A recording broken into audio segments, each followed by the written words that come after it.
New York State Prison correctional officers say enough is enough. Good evening, I'm Renata Steele. And I'm John Kessler. Thank you for choosing WENY News at 6. They're referring to the recent report from the State Department of Corrections and Community Supervision that shows just 4% of assaults in the state prison system caused injuries. WENY's Samantha Potter's been on this story all day and joins us now with more details on that report. Samantha?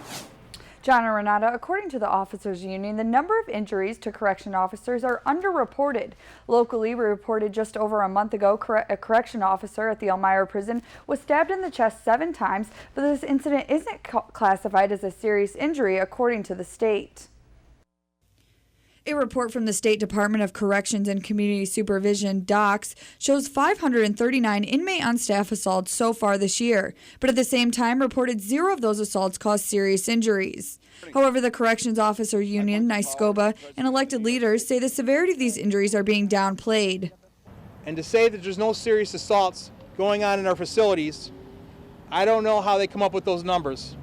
This past September, 2 officers at the Elmira Correctional Facility were stabbed inside an inmate's cell during a search. One officer was stabbed 7 times in the chest and hospitalized for several days. But according to docs, this event classified as moderate injury and not life-threatening. You can't cover this up anymore. Too many men and women are getting hurt and seriously injured.